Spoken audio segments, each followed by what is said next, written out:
Lava drifting is one of the craziest river rapids rides out there. I have never ridden another rapids ride quite like this. Located at Shanghai Haichang Ocean Park, this ride features rapids, five lift hills, and multiple water slide sections including a half pipe. This may be the best water ride in all of China, and I will explain why in this review. Most river rapids rides feature rigid boats. Most have a series of rapids, and some even have drops. 2 decades ago, WhiteWater West developed a new variant in the water ride market, the spinning rapids ride. Guests sat in inflatable circular rafts. They then navigated a course similar to a family raft water slide. Then recently, they have built a few installations in China that have included elements of river rapids rides. The most ambitious of the bunch is lava drifting at Shanghai Haichang Ocean Park. Located in the back of the park, this is a massive ride. It is one of the largest footprints I've seen for a rapids ride. It wraps around multiple aquariums, and it also travels underneath multiple pathways. The rapids parts look similar to other installations, but all eyes will be on the water slide portions. These look downright bizarre on a ride like this, particularly the half-pipe section. These portions also feature vibrant, multicolored paint schemes. The queue line consists of a series of covered switchbacks. There is nothing to see, but there are benches at least so you can rest your feet while you wait. And you may have to wait a while. This consistently is the longest wait in my visit to the park. I visited on an off-peak weekday, yet the line hovered around the 30 to 45 minute mark all day long. I imagine this line can get even longer if you visit during holiday periods. This ride uses a continuously moving load platform and has multiple rafts on the course at once. I would estimate one raft is dispatched every minute, but each raft holds just 2 to 4 riders. This is why the queue moves so slowly. That is especially true because the park tends to load just one party per raft. We were paired with 2 small kids though, because I believe those kids did not meet the weight limit on their own. What can you do to avoid the worst queues? 1. You can hit this ride immediately after it opens for the day. Typically, this ride is a delayed opening. During my visit, this ride opened 1 hour late and it closed 1.5 hours early. You can find the exact hours on the park's WeChat mini program or the sign outside the attraction. 2. You can purchase a VIP skip the line pass. These are sold directly at the ride's entrance. They cost roughly 100 yuan or $15, but the price can vary by day and time. During my visit, the park halved the cost of the skip the line passes for Steel Dolphin towards the end of the day, and I'm not sure if they did the same for the rapids. The park also sells ponchos by the entrance, which is a common practice with water rides in China. I am not sure how much they cost because I already had one. I would also say these are probably overkill. Most riders just came off with some light splashes in their upper body. When you reach the load platform, you can either ride with your belongings or place them off to the side. You then climb into the inflatable dinghy and sit down on a bubbly seat. There are no restraints. You just have some grab handles off to the side. The ride begins with a small dip into the water. It is not big nor fast, but the inflatable raft lurches a bit, which is a common theme throughout the ride. This raft flexes on any directional change, which feels noticeably different than a traditional rapids ride.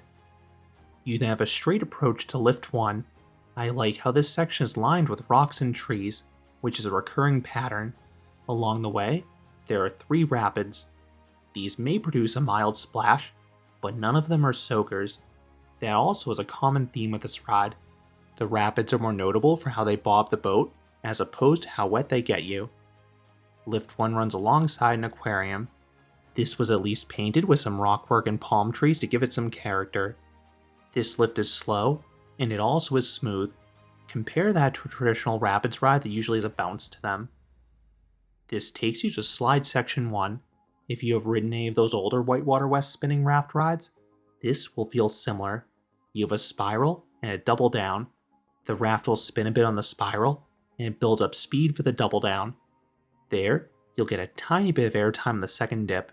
And remember, you have no restraint, so any airtime will feel more impactful. The resultant splash was minimal, which was a bit surprising.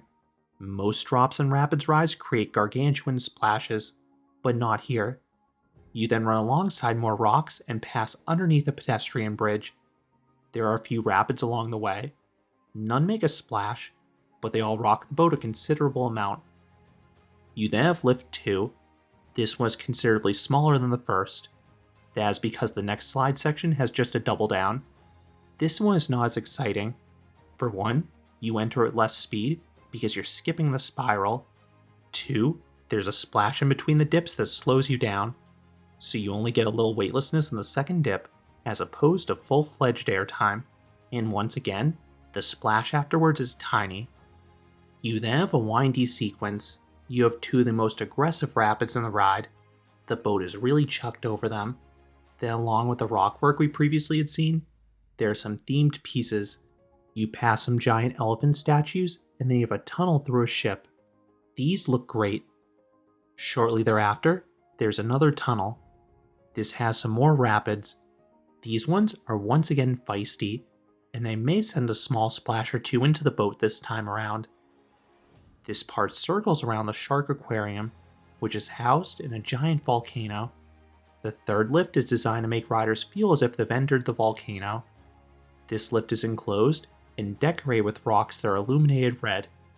This ride's name is lava drifting after all. This is the ride's longest lift hill by far, as it takes nearly 2 minutes to get to the top. I suspect this is roughly 70 to 80 feet, or 21 to 24 meters tall. Towards the apex, you get a great view of the aforementioned volcano. This leads to a short slide section. It consists of a downward spiral and a little dip. These finish way above the ground. The spiral is okay, but it builds speed so the dip has some oomph. You get a smidge of airtime here. The splash once again is minimal, but brace yourself. The raft would often slam off the wall shortly thereafter. If you were not holding on, it was possible to fall off your seat. You then have a small lift hill. This leads to the grand finale, the Halfpipe section. If you've ridden a WhiteWater West Boomerango, this part will feel similar. The plunge into it is steep and zippy. It is particularly punchy if you take it sideways or backwards. This drop is massive for a rapids ride. Infinity Falls at SeaWorld Orlando is advertised as having the largest drop in a rapids ride at 40 feet, or 12 meters. We do not have an exact figure for lava drifting's drop, but it feels comparable in scale, but it definitely is steeper and more thrilling. Then you rock back and forth a few times. You bleed off speed too quickly for weightlessness. But the second valley produces the largest splash on the ride by far. If you hit it backwards, you'll get a decent splash like your average log flume, but that still pales in comparison to how wet you get in your typical rapids ride. As you exit the Halfpipe, there's a slow turn and a gentle double down. You then have one last straightaway towards the station. You then have the 5th and final lift hill back to the unload platform, ending the experience. Start to finish, this ride clocks in at roughly 11.5 minutes. That is incredibly long for any ride type, especially for a rapids ride. I cannot think of another rapids ride that is longer. You do admittedly spend roughly half that time in lift hills, but having 6 minutes of prime ride time is still impressive, and those lifts are necessary to give you the potential energy for those water slide sections, so they are worth it. What would I rate lava drifting? I would give this rapids ride a 9 out of 10. This is an excellent water ride. It has a visually appealing course, and the layout is extremely long and creative. I have never been on a rapids ride that incorporated this many water slide sections. This includes some peppy dips and that unique Halfpipe section. The latter is easily the standout section. Then the rapids, while mostly dry, are interesting because of how the inflatable rafts flex over them. My one critique is that the experience is mostly dry, which is a stark contrast to most rides like it. Part of the fun of a rapids ride is getting soaked. If you find yourself at this theme park, do not miss this rapids ride. I believe there are 2 others like it in China, however one of them at Wuxi Sunac Land is currently standing but not operating.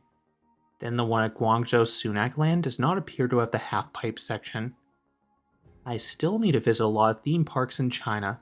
But thus far, this is easily my favorite water ride in the country, and it could be difficult to top between the visuals, uniqueness, duration, and thrilling elements. Those are my thoughts on lava drifting, the signature water ride at Shanghai Haichang Ocean Park.